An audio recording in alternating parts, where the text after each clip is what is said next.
Good news for the 49ers as they prepare to face the Indianapolis Colts. 3 key defensive returns to practice today. Tatum Bethune, the linebacker, Sam Okawanu, the 49ers defensive end, and Eric Kendricks, their new linebacker who's on the practice squad but will have a chance to really fortify that position. They're all going to be back out at practice.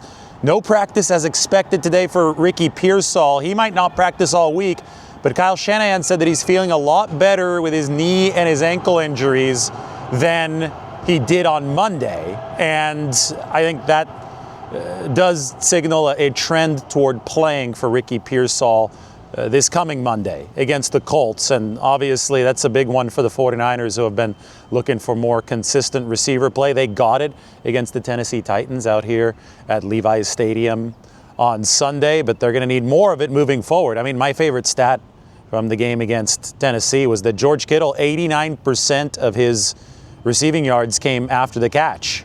49ers have not been as great yak-wise over the course of the past 2 seasons as they had been in the past, and I think a lot of it is they're not getting the separation from the receivers to create space for guys like George Kittle to rumble. But Kittle had that space because of the productivity from Ricky Pearsall and from Juwan Jennings, and it would be good for the 49ers to have Ricky back and playing in this game against the Indianapolis Colts. No Spencer Burford in practice today. He's dealing right now with an ankle injury. Jordan Elliott dealing with a knee injury, also not at practice. And Nick Martin is still in the concussion protocol. But I talk about the 3 returns for the 49ers. Okawanu, Tatum Bethune, Eric Kendricks.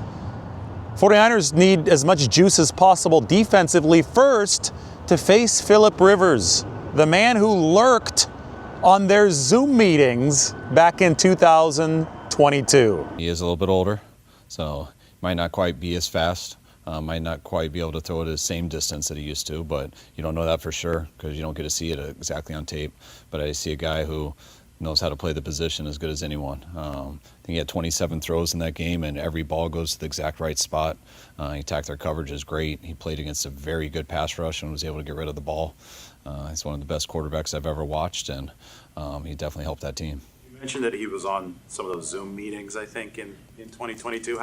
What was that like? How often was he on a meeting, and was he just kind of lurking in the background? Yeah, he was just, it wasn't, I didn't talk to him that much, just at the beginning, and would check in with him every couple months and then towards the end. But he was just staying with it, just in case it was needed and in case something changed. And he was always in there, but no one really knew. So it was, as you said, lurking in the background.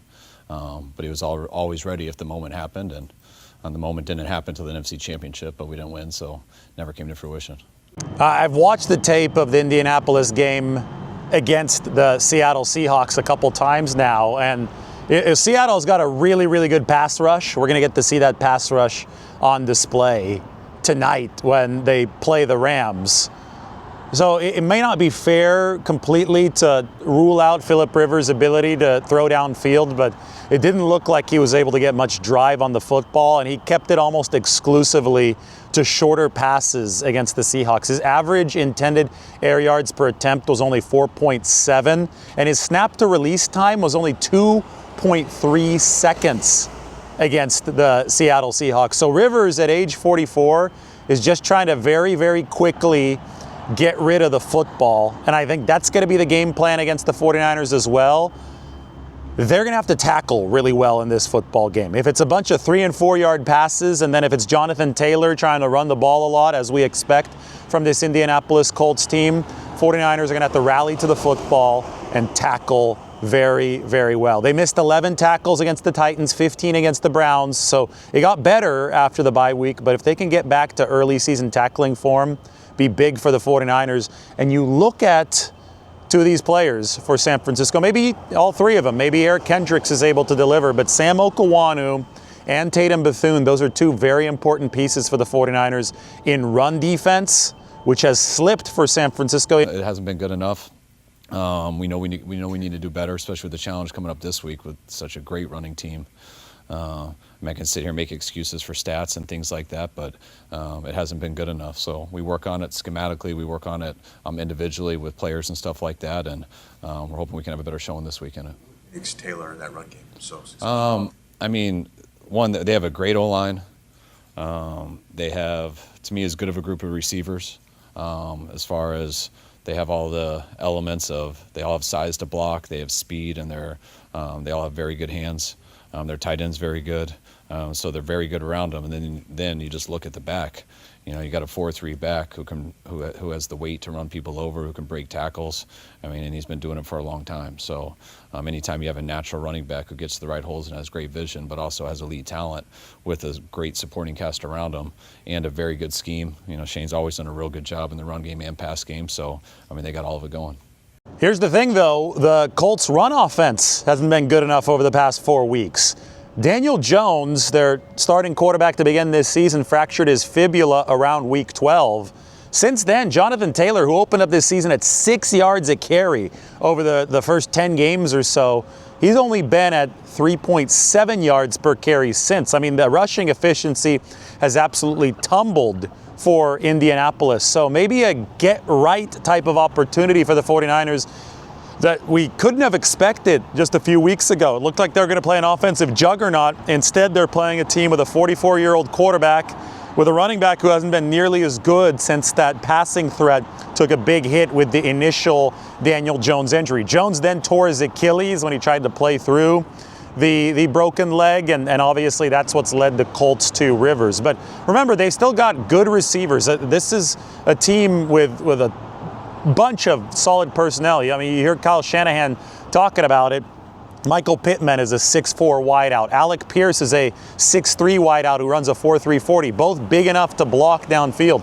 Tyler Warren, their first-round pick out of Penn State, he's a really good tight end who can also deliver in the pass game, and yes, good enough to block downfield. And then Jonathan Taylor's been doing it for so long, and he brings mass and speed, 4.3 speed. So that's the combination that you want at the running back position. The question is, can Phillip Rivers bind it all together so that this offense can operate at a high level? Based on what we saw against Seattle, I don't think that the answer is yes, but remember, the Seahawks have a very, very good defense. Now, Seattle today against the LA Rams. If the Seahawks win, and they are now favored because they're bad mojo around the Rams, Puka Nacua, team playing yesterday, mechanical issues, left late. If the Seahawks can win, the 49ers control their destiny for the 1 seed. So I talked to Kendrick Bourne in San Francisco's locker room today, and he said that he was going to text his old teammate from college, Cooper Kupp. Eastern Washington teammates Kupp and Kendrick Bourne said he's going to text Cooper Kupp that he's got to deliver the revenge game against the Rams tonight. So just think, Cooper Kupp used to play for the Rams, obviously at the twilight of his career now, but he can potentially deliver a big blow against LA today and really, really help the 49ers in that NFC West matchup. Now, we can talk a potential 1 seed all we want, but that won't be secured for the 49ers if they do get it until the very end of this regular season. They can actually clinch a playoff berth on Monday night with a win over the Colts. Here's what that would mean to Kyle Shanahan. Getting into the playoffs was our first goal, so we have an opportunity this week to do it. And if we don't, we'll have an opportunity the next 2 weeks also. But it's, you know, when you look at that, all the things that are up in there and the things that can change, we also have an opportunity not getting the playoffs by not handling our business in any of these 3 games. So, you know, I talked to the team the first time this morning in a couple of days, and the only thing we talked about was the Colts. Shanahan also touched on the Brandon Ayuk situation again today. He was asked another question about it. Clearly, Shanahan no longer wants to talk about this. Ayuk's season is for sure over after he abandoned the team a little bit over a month ago. But another interesting quote from Kyle Shanahan as we try to piece together some of the missing dots here, right? It seems that we don't have the full story as to why Brandon Ayuk is behaving irrationally. I think on the surface, at least, it seems that he's behaving very irrationally. So have a listen to Kyle Shanahan speaking of Brandon Ayuk. Didn't get to hang out around Ayuk much since he tore his ACL in week 7, I think, versus Kansas City. So he's been trying to get him back to our team really since then and haven't been able to pull that off. So haven't totally had the opportunity to get him part of our team. He's been extremely distant since he got hurt, and was hoping it would happen once he got healthy, but it never happened. You know, I mean, I don't look at anything right now but our football team, playing the Colts, what we have going now, not stuff that I haven't thought about since July.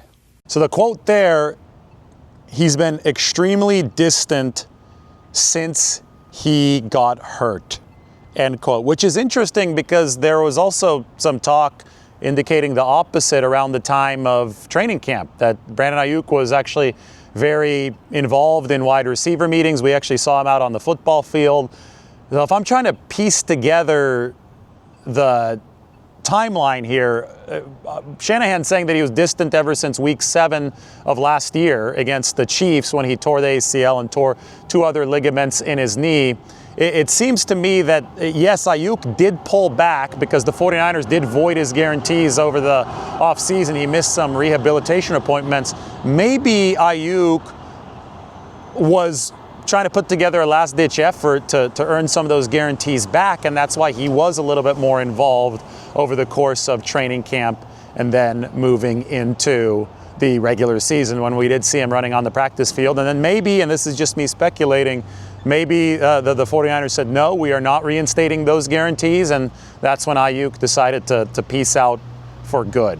That, again, is speculation. I'm just trying to connect the dots on my own in this situation, but it does seem like it would make sense if that were the course of events with Brandon Ayuk. But the 49ers have to move forward focusing on themselves. Ayuk is not coming back this year, probably not ever for San Francisco, so you take a look at somebody like Ricky Pearsall, you take a look at Jawan Jennings, and then you look at the Colts defense, which in many ways is like the 49ers defense. They're very good against the run. Now, I know the 49ers have struggled as of late against the run. They're getting guys back. But in general, the 49ers run defense ranked much better than their pass defense. I would say that the Colts are a more experienced, healthier,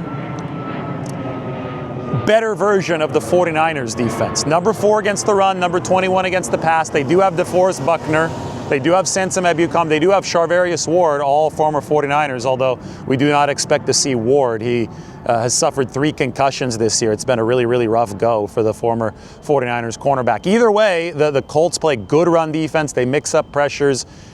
It'll be a challenge for San Francisco's offense. It's not a defensive juggernaut, but it's one of those games where the 49ers obviously want to get a nice lead so they can tee off on the 44-year-old quarterback, Philip Rivers. Anyway, more from San Francisco's locker room. I got a chance to ask George Kittle about the Zoom sessions that Philip Rivers was allegedly in on in 2022. Have a listen to Kittle, have a listen to Christian McCaffrey, also get some Keon White in there here from the 49ers facility. Our running game was decent then, but just a kudos to him for just being a good player. Was there a moment in that stretch where you were like, oh, we really got something here? When you go through, to start the season and 2 of the games with your backup quarterback, like, all right, we won the games we were supposed to win. Let's see what happens. And you win a Thursday night game in LA. You're like, all right, let's just stay as healthy as you possibly can get the boys back, and let's just see how many games we can win. Do you know Rivers at all? Honestly, the only time I've ever talked to him was about 2 months ago. I was walking past Coach Gus's office, and he's happy to be talking to Philip Rivers, so I hopped on the call with him for about 10 minutes. Real nice guy. He says he likes how I run block, so that was really nice of him. He seems to have sort of a similar approach to enjoying the game on the field. I know you're not never with him at the same time, so you can't go back and forth. You like sort of the persona games. Oh, absolutely. I love watching his mic'd up. I love watching his interviews. He's a super smart guy. Kyle just showed a bunch of clips of him from the Seattle game. It's just like, this dude is still got it. Like, mentally, he's still thrown to the right spots. He sees the cover. He hits the right guys.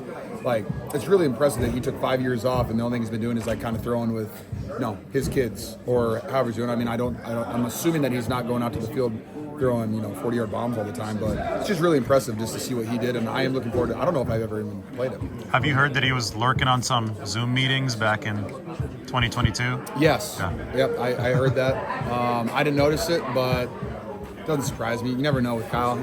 Pretty sure Mike Shanahan's lurking at all times as well.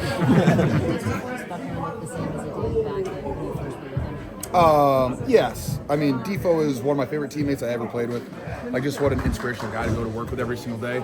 And he's 6'9" and just explosive, fast, long arms. Like, he's a freak of nature. Huge fan of Defo. And then this will be his first game back, so, he's going to be feeling good. He's going to probably want to do really, really good against the 49ers, him and Samson. So, luckily, hopefully he stays on the inside, and I don't have to deal with him at all. What's your favorite defensive memory? I thoroughly enjoyed. He always liked to do stuff like outside of football. I always say favorite football play is when he had the fumble recovery for a touchdown against, I think that was Seattle, and ran it back. That was really cool to see him do that. Off the field though, he was always so good about. He was always here for OTAs, and he'd always have opportunities for guys to do, whether it's a Sharks game, or he'd get guys to go to his house. He'd always just have something to do. And I really appreciate that coming from the defensive lineman. George, favorite Lucas Oilfield memory? My favorite Lucas Oilfield memory. Scoring a touchdown, first one ever there was pretty fun, or running a 4.52. That was actually pretty exciting for me as well. Combine. How much fun did you have at the Sharks game the other night? I had a great time. Sharks hooked it up, gave us a couple suites for the boys, gave us all jerseys. It was a great time. Never read a lineup before, so that was really fun for me. If I get another shot, I'll add some more juice to it, but I thoroughly enjoyed it. And then we got to hang out with them after the game too. Just a bunch of Stallions. Absolutely loved chatting with them. George, you're playing the schedule you were given, but much has been made of it. It's a last place schedule, and you haven't played a lot of playoff teams. Just because of that, even though you're 10-4, do you have questions about? Obviously, you're good, but just how good you are, just as a team. I mean, after every single week, I keep saying our offense needs to perform at a higher level, and I still believe that today. Have we gone against the greatest defenses? I don't know. I mean, I think a couple weeks ago we played a pretty good defense. We're getting good defenses, and I just think our offense needs to continually take steps forward. Because, if we have a game where we have a couple turnovers and, some 3-and-outs, I don't know how long we're going to be playing for. So I just put pressure on our offense to go out there and perform, which I think we're just continually getting better. No punts is pretty good, even though we had one turnover. But if we can just stay on the field and our defense forces a turnover or two, I think we'll have a lot of fun. Speaking of that, Last one, guys. what does it say about a team that's gone from one of the most injured in the league to standing here in a win and you're in situation? It's just a kudos to everybody in the building, from the top down. Jed just providing everything for us that we need to be a successful football team. Kyle and John bringing in the right guys. And then just the players showing up to work every single day and guys taking advantage of their opportunities. I don't think, when we signed Kendrick Bourne, I don't think anybody in there was like, hey, he's going to go off for back-to-back games of 150 yards. Probably no one thought that. And, guys stepped up when they needed to, and then guys have been, there's no drama. KB played 3 snaps, really, the last couple weeks. But he doesn't complain. He's just there, works hard, inspires the guys, shows them practice every single day. And then when he gets his opportunity, he has 2 good catches for us and helps us stay on the field. So I love KB, and that mindset in this locker room has been huge for us. How badly do you want him to get one more yard, though? Oh, dear. You know what? If you look at his last play, he had it. He did a jump spin move in midair. All he had to do was dive, and it's a first down, and he gets his $500,000 bonus. So that's on him. So, it was actually fun. I think you guys should ask. Keon was roasting him after the game. He goes, "You obviously didn't want it that bad. Otherwise, you would have tried to run through a guy." But, hey, that's KB. He just likes to make things entertaining. All right. Thanks, guys. Thank you very much. Just over the years, a little bit. And, again, he's somebody who can do it all. He's got 4.3 speed, can make people miss. He's big, he's physical, can run any run, can catch the ball too. So, utmost respect for what he's doing this year. He's a hell of a player. How much kind of scare me more because veteran quarterbacks are, 1, going to get the ball out on time, and 2, know where the ball needs to go and fast. And so just trying to get him off the spot as quick as possible is pretty big this week. So what's the challenge for a guy you're going against who's, there's nothing that he hasn't seen. Yeah, no, it's not. You're not inventing something new that he hasn't seen before. He's played football for a long time at a high level. It's just more so just the challenge is to be on our keys and be disciplined and play fundamental football. And then as soon as you worry about that, then there's 28 in the backfield. Exactly. So it's always going to be a challenge with an offense like this. Yeah, so what is the challenge of slowing down that rushing attack for the Colts? Yeah, so just being disciplined is the biggest thing we can do. Play our fundamentals. Our coaches are doing a good job of putting us in the position where we need to be. Siler's a really good defensive coordinator, and it's on us to just be disciplined and play fundamental, try technique. You guys have a chance to clinch a playoff spot with a win. I know you don't want to look too far ahead, but what does this opportunity mean to know that if you win this game, you're in the playoffs? For me, it's a lot. I haven't had a winning season since I've been in the league. Well, since I've been in college, bro. So it's gonna be playing for a little bit something special. But you always want to win every game. and the most important game of the season is the next one. So that's really how I kind of take approach to it. It was like living in a high rent district. I mean, never having won before. Now here you're on a 10-14. I haven't won since high school. I mean, that's what I'm saying. Like, I was starting to think it was me, but just playing for something extra for real. Like being in the playoffs is nothing like it in the NFL. You see it when you're growing up and everything like that, and then actually almost being there and sniffing it, you kind of have something more to play for, and them as well. So they're trying to still stay around, and we know that. So we know it's going to be a very physical, very aggressive game, especially it being Monday Night Football, and we have to really bring the juice too.